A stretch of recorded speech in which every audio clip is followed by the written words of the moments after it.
All right, let's get started. Welcome, everyone. Thank you so much for joining us for our webinar, our last webinar of this series. It's titled Strategies That Support Academic Engagement. This webinar will share ways to create lessons that help strengthen instruction to support your learners in core subjects like math and reading. And we hope that you'll walk away today with various strategies to ensure your academic activities provide an engaging path for student learning. So I will be hosting tonight. My name is Alyssa Bruner. As I mentioned before, I am on the East Coast. I live in Washington, D.C. I am a curriculum and instructional designer at the Center for Responsive Schools with Responsive Classroom. And I have taught first, second, and fifth grades. And I am joined tonight by two of my colleagues, Jane and Joe, who will introduce themselves now. Hello, everyone. Welcome. I'm Jane Kofi. I am coming to you from my home in Virginia. I am Director of Curriculum Instruction for the Center for Responsive Schools in the Programs Department with Responsive Classroom. And prior to that, I was a classroom teacher for 20 years. I am joined this evening with my colleague, Dr. Joe Tilley, and he's going to introduce himself. And then I'm going to tell you a little bit about some of the things to be aware of as we jump into this webinar. Dr. Joe Tilley. Thank you so much, Jane. As Jane so eloquently introduced me, I am Joe Tilley. I too work in the programs department at the Center for Responsive Schools, Responsive Classroom. I am the programs research manager, and I've been in this role for a while now. Prior to that, I was also a curriculum and instructional designer. I also worked as a presenter and a consultant for the center. I've also been a classroom teacher. I was a special education teacher, worked in various grade levels from K to 8, did everything from pull out to push in and self-contained. Also worked in a variety of district level positions, including a special education coach, as well as a special education director for a county here local. I am coming to you tonight from Nashville, Tennessee, where the weather got cold on us today. So even though it's like 48 degrees, it feels like it's just blistering cold. So with that said, I'm going to continue to warm up here a little bit, and I'm going to kick it back over to Jane.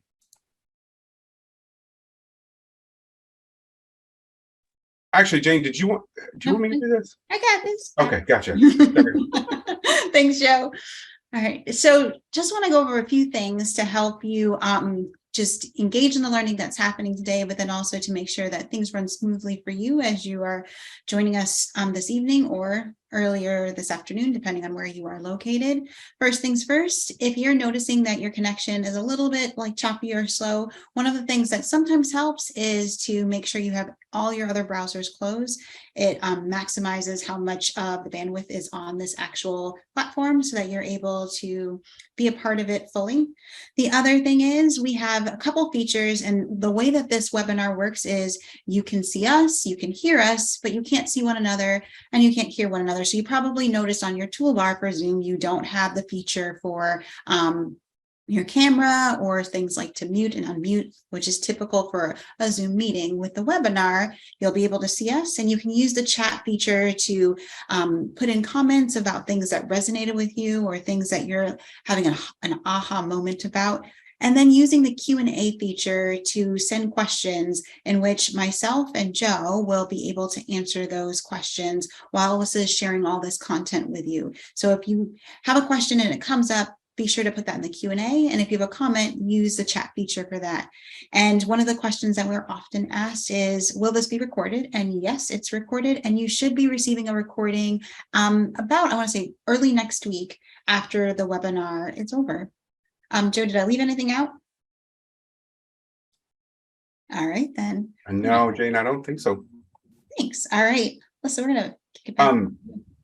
Unless Joe has something he wants. Yeah, just one thing I was going to say. Make sure that to use the question and answer, because Jane and I will be able to answer those during the thing. I think you actually said, but whatever. Thanks, Joe. It doesn't hurt to reiterate. All right, so our learning goals are here. These are our 2 learning goals for the evening, and I'm going to ask you all to take a second to review them and select a goal of focus. You can just do that on your own, or you can type it in the chat if you feel inclined.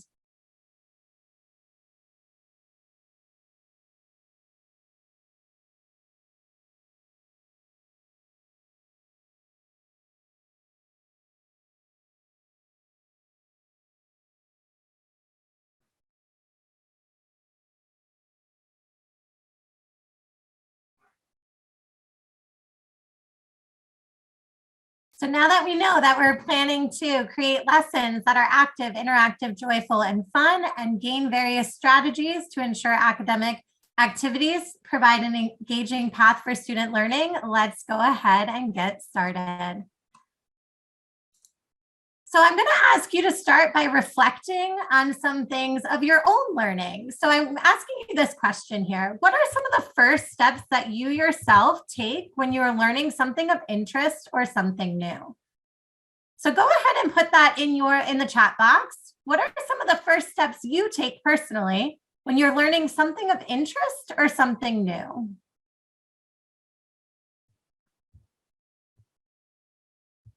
Well, I see some people are saying that they would Google it, research, buy some new stuff to get excited about it. Yeah, read about it, take notes, ask other people, collaborate, totally gather some background knowledge.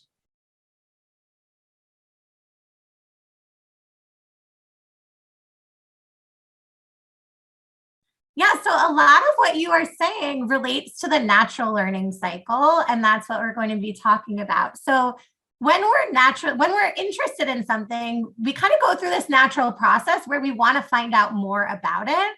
And that is called the natural learning cycle. So as humans, we're inclined to follow this natural learning cycle. If we're interested in something, we develop a goal around it, start to explore it, and then have an opportunity to reflect on it. So what a lot of you are saying is you're generating ideas and goals. Your goal is to get some background knowledge on it, and then you're actively exploring that. So this is what you're naturally doing when you yourself are interested in something. And the way that we can best support our students in the classroom is to also follow this natural learning cycle. When we are aware of the importance of this cycle of learning, it allows for students to be more successful in understanding the content that we are teaching them.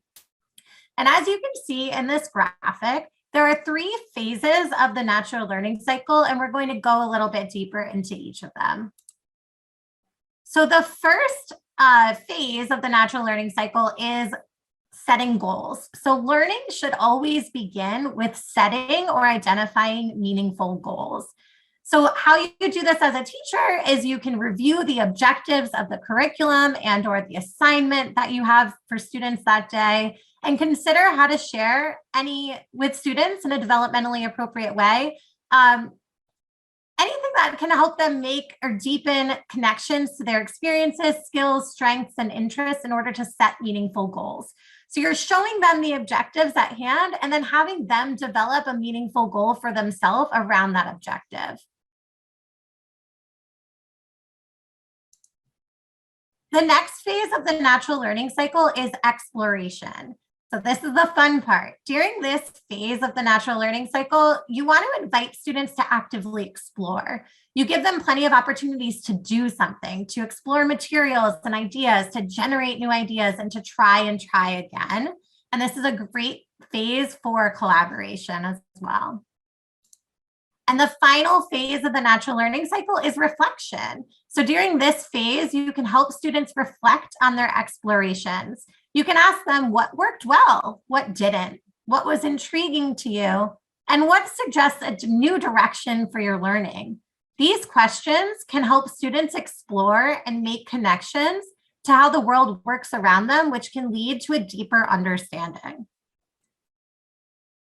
So we just learned a little bit about the natural learning cycle, but there's more to think about. And so we have a link that Jane is going to provide you in the chat about the natural learning cycle. It's an article that you can read more about later if you'd like to continue thinking about that. And we'll touch base on this more as we continue tonight as well. So we just learned that students learn best when we follow the natural learning cycle with our lessons. And one of the key ways to support academic engagement is to follow that natural learning cycle.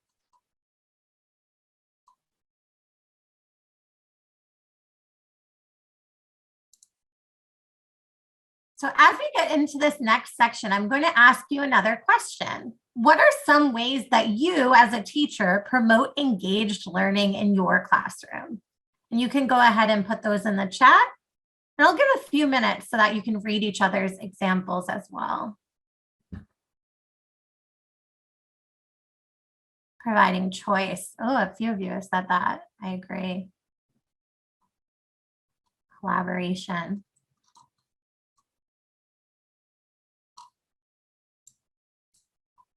Partner work, small groups, student talk. A safe place where students can take risks. That's huge. Working together, being hands-on. Start with what, how, and why. Guided exploration. Incorporating technology, those real world experiences. Yep. Whole grade discussion. Low floor, high ceiling tasks. Oh, making a personal connection, starting with a story of your own personal connection that can help bring them in for sure. Hands-on materials, incorporating movement.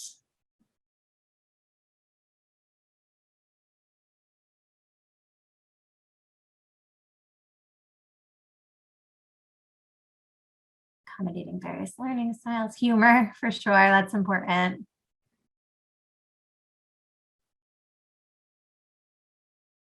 You all have some wonderful ideas that are already promoting engaged learning in your classrooms. So I hope today you can walk away with a few more. An attention grabbing activity. Yeah, that'll help for sure.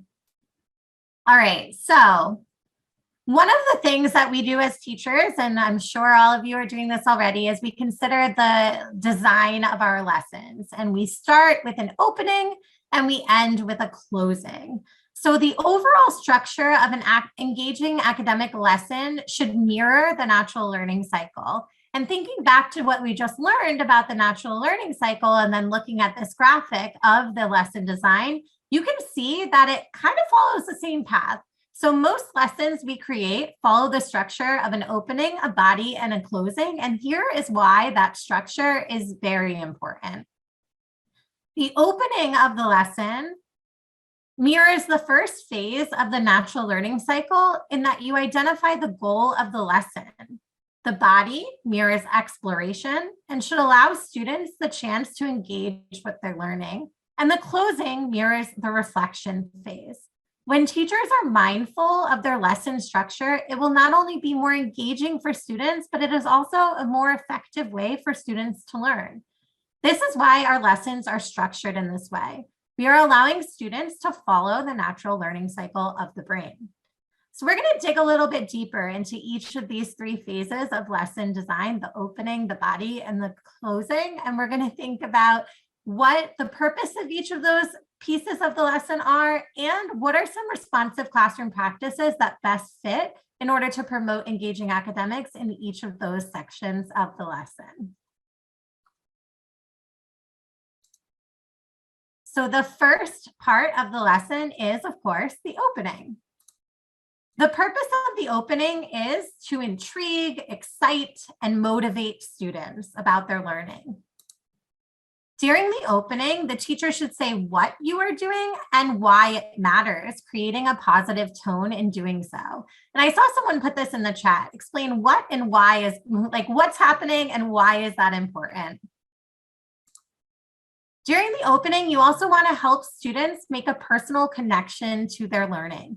The more opportunities you have to give your children a personal the more opportunities you have to give your children a personal connection for them to make that meaningful for themselves, the more engaged that they will be. And during the opening, you also want to set up your students for success by providing directions for the rest of the task at hand. You want them to know what's expected of them, what's coming next, and what they need to know in order to be successful in the task.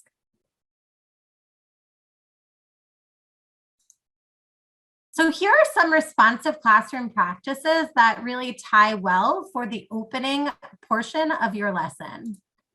The first one is teacher language. So there are two specific types of teacher language that can really help with the lesson in opening. The first is envisioning language, and the second is open-ended questions. So envisioning language can help your students to see what is possible for them. It can help them to see what themselves as scientists or as mathematicians or as writers or readers. It can help them to see the opportunities that are ahead of them and to believe that for themselves. And then open-ended questions can help students by engaging them and helping them to think what beyond a black and white answer. So it can help them to grow their thinking. It can help them to succeed and expand their thinking about the task that's coming up. You can also use interactive learning structures during the opening of the lesson. This can help for students to see what their peers are thinking. It can help them to interact and collaborate. And you can also use interactive modeling. Interactive modeling will really help to set those expectations. So in general, these three practices, excite and motivate students for the learning to come by getting them to think deeply about the task at hand and to make connections. They also provide students the chance for interaction and set students up for success by explicitly modeling the expectations. So next up, we just finished the opening of the lesson. So now here is the body of the lesson. And the body of the lesson should include 6 characteristics of engaging academics in order for students to do their best learning. The first one is that it should be active. So during the body of the lesson, you really want to provide opportunities for students to do something, for them to practice, for them to explore. The next piece is to make sure it's interactive, giving students the opportunity to talk with one another about their learning. You also want to ensure that the body of the lesson is purposeful. So you want to design lessons around learning objectives so that learning is meaningful and purposeful.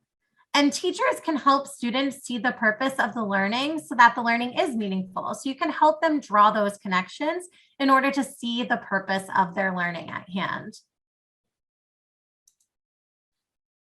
The body of the lesson should also be appropriately challenging. So you want to make sure that this is developmentally appropriate for your students. And one way to do that is by using effective questioning techniques. So we talked about in the opening how you could use open-ended questions to get the students interested and excited about their learning. You can use open-ended questions in a variety of questioning techniques to encourage student thinking and growing during the body of the lesson. So if you have a student who it seems like this is a little bit too easy for them, you can extend their thinking through open-ended questions and help push their thinking even further.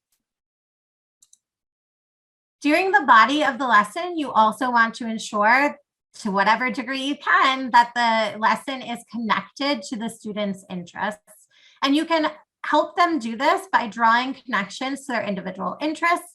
And as many of you said in the chat, you want to provide choice as often as possible, because that can help them to connect to something that they're interested in. And that ties nicely with this last one, which is that there's structure. In the body, you want it to be structured with opportunities for autonomy. So you want to allow opportunities for choice to promote student autonomy throughout your lesson. And again, that was talking back to that choice, providing them with that decision on how they learn or on what they learn can really be impactful for this. So during the body of the lesson, the teacher's main role is to observe, facilitate, and reinforce positive things that they see. The body of the lesson should provide students with opportunities to explore, experiment, problem solve, and make connections.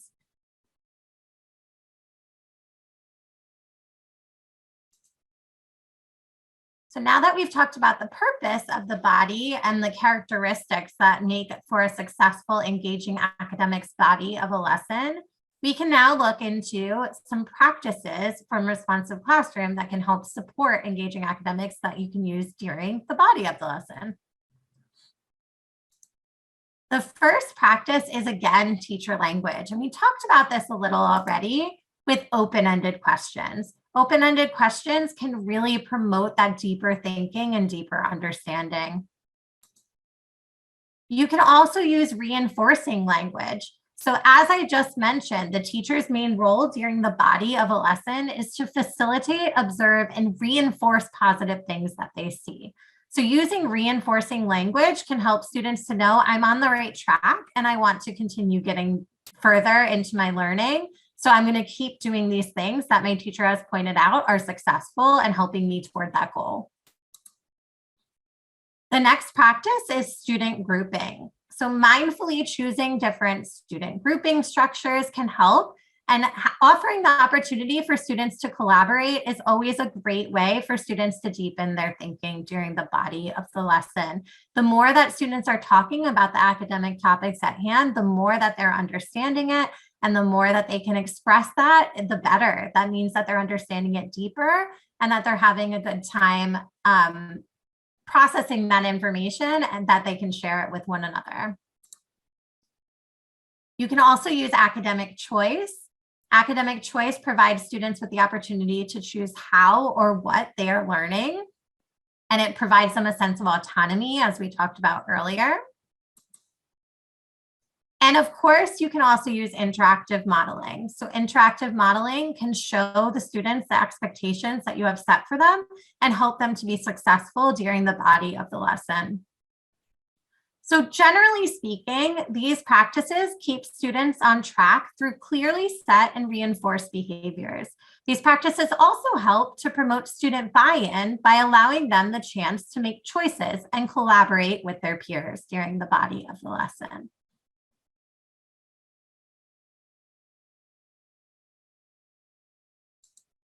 All right, last up, you knew it was coming. We got the closing of the lesson. So during the closing of the lesson, this is when students assimilate and consolidate what they've learned during the lesson. And during this section, the teacher's role is to help summarize the student learning, facilitate their reflection, and also help students make connections to their prior knowledge. And as we were talking about before, if you remember, this really ties back to the natural learning cycle where that third phase is reflection. You want the students to think about their learning in a productive way so that they can remember how that their choices or their exploration impacted it, and then make the same or different choices the next time to help them stay engaged in their academics in the future. So there's one specific practice that we wanted to hone in on for the lesson closing, and that again is teacher language. So you're seeing a thread here, and that's because it is just so universally important throughout in the entire lesson, throughout the entire day. And specifically, those open-ended questions are going to be the ticket to promoting engaging academics. So open-ended questions can really help students come to new conclusions about their learning, drawing connections to themselves, and it can help them to make that learning more meaningful. Open-ended questions should always be inclusive in that they allow all students an opportunity to respond from their own level of understanding and background knowledge, like with a question such as, how might you solve this problem? So someone in the chat earlier mentioned this. You want to have a low bar, high ceiling problem. You want to have a low bar, high ceiling question too, open-ended questions, so that all students can participate and they don't feel like they're not able to access the information you're asking them for. But it really helps them to see that they can answer that too, and they can reflect on their learning and they can think about it in that same way. So having an open-ended question, an all-inclusive question that everyone can access is super important during this last section of the lesson closing.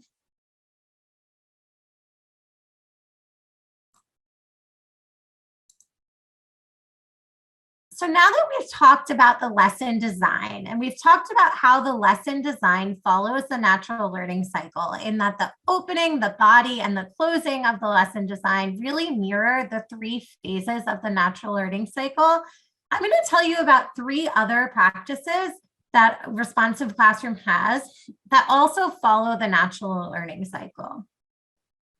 These practices keep learners engaged in the content, And they follow that same process where you're first generating ideas and goals, then you're actively exploring, and then you're reflecting upon the material. So this first practice is guided discovery. Guided discovery is an elementary level teaching practice, and it is used to introduce materials in the classroom. It can be used to generate excitement about new materials, assess students' prior knowledge of that matter, and establish guidelines for proper care of new materials. Guided discovery follows the natural learning cycle by first identifying a goal, exploring within that goal, and then reflecting upon it. So if you're thinking, I wonder when a good time to use guided discovery in my classroom would be, some suggestions are perhaps when you're first introducing a tool in your classroom in math or science. So for example, before you start using pattern blocks in math, you might want to provide the students with an opportunity to do a guided discovery around it. Or if you're about to use magnifying glasses for science, you might want to provide the students with a guided discovery lesson before they need to know how to use it for science class. Another practice that follows the natural learning cycle is academic choice. And this is another elementary level teaching practice where students choose what to learn, how to learn, or both. And this works for students to engage more deeply with their work. It helps them to feel a sense of autonomy.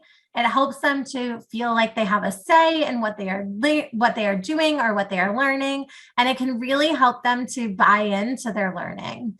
And this follows the natural learning cycle in that the 3 stages of academic choice are planning, working, and reflection. So they really mirror those 3 phases of the natural learning cycle as well. And again, if you're thinking, when can I use academic choice? There's really no wrong answer for this, but here are just 2 suggestions and examples of when that might be helpful for you.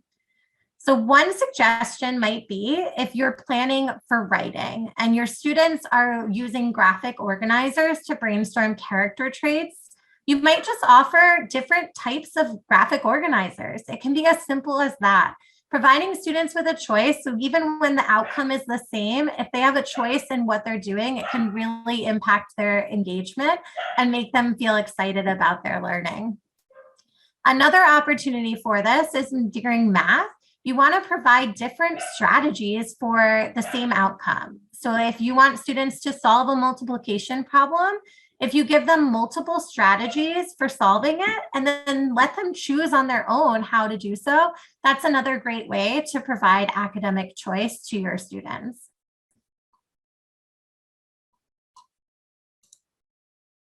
The third practice we're going to talk about tonight is active teaching. So active teaching is effective for middle school students because it plays to their developmental strengths and needs for activity, social interaction, and fun.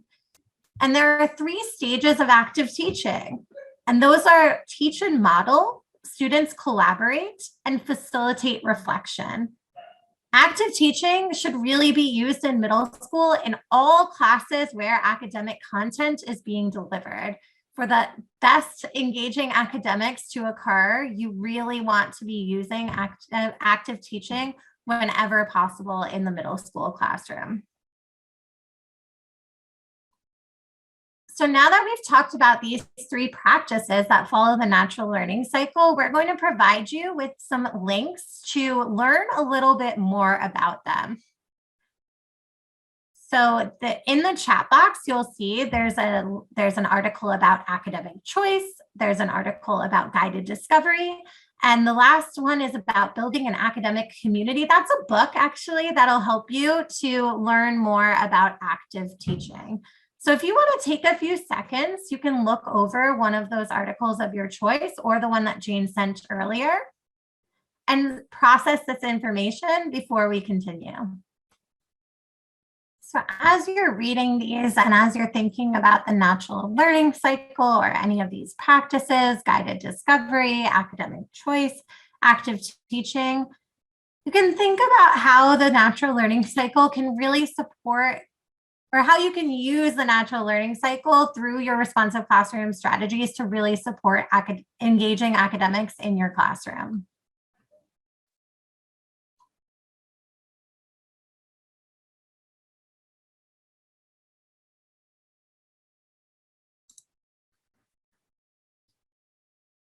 So as you come to a good stopping point in your reading of any of these resources or your exploration, you can go ahead and write into the chat box, what is one key insight that you gained from today's webinar? What is one thing that you're taking away that you're hopeful to use in your classroom?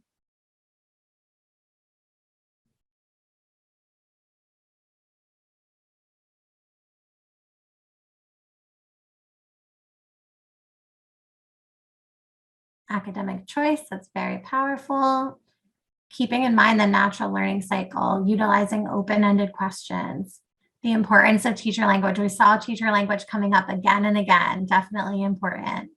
Student choice in both how they learn and what they learn.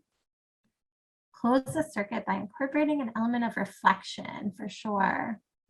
Guided discovery, more exploring. Interactive modeling. Having children set their goals in the beginning and then reflect on them. Open-ended questions. Shirley, I agree. It's very easy to get wrapped up in all of the things you're doing in the day and to forget to leave that time for the closing. And I think it's really important for students to have that reflection time. So remembering to squeeze it in and give them some time to reflect. Provide opportunities for academic choice to promote autonomy, personal connections, open-ended questions, envisioning language. Yeah, so Beth, you could use guided discovery with that. Let that exploration start.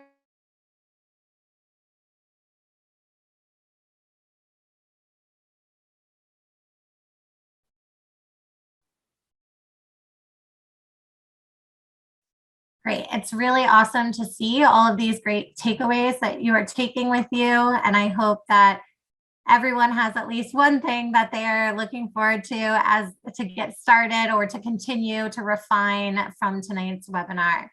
So I'm going to give you a little bit more resources to consider.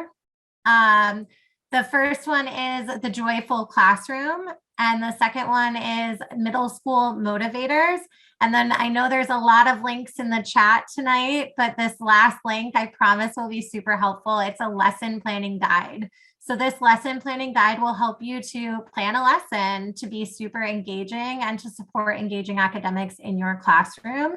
And that's a free resource that we would love for you to print out and use, share with your colleagues, and think about how you can really take all of that into mind and put forth those key insights or takeaways and implement them in your classroom or in your school. And speaking of being in your classroom and in your school, if you are interested in bringing responsive classroom to your school, here is the contact information for our educational partnership team. So you can reach out to them at their educational partnership at crslearn.org, and you can get much more information about this at responsiveclassroom.org. There are also our 3 email addresses are here. Sorry, I got distracted because I saw that the link isn't working. Is it working now? Oh, interesting. Okay. Lesson planning guide. Jane, can you try to pull it up on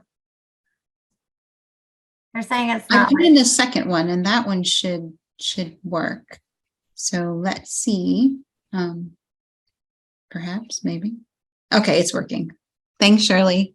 Working? Sure. For guided discovery, the second one worked. Okay, but not the first one. It isn't.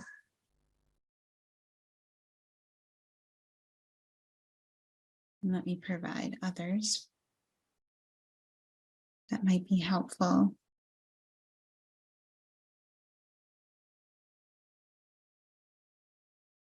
Okay.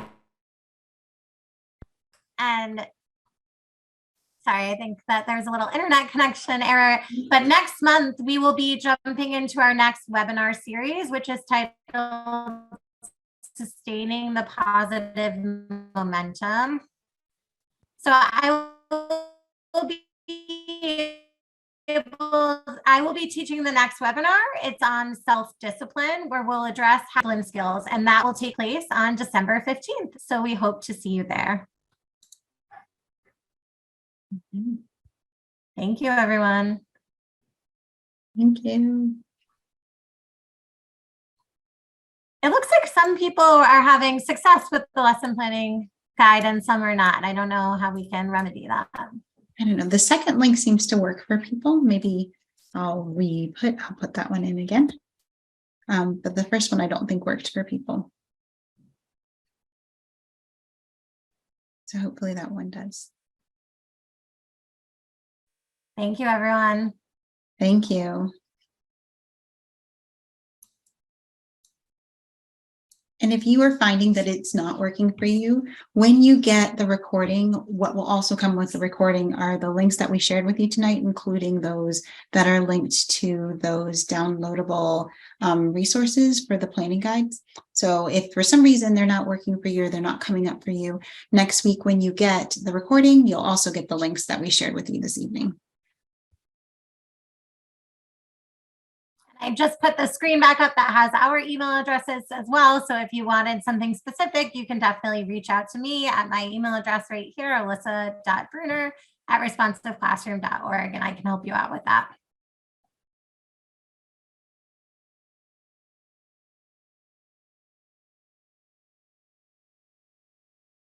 Oh, Beth, I just saw your question. And yes, they are. They're available.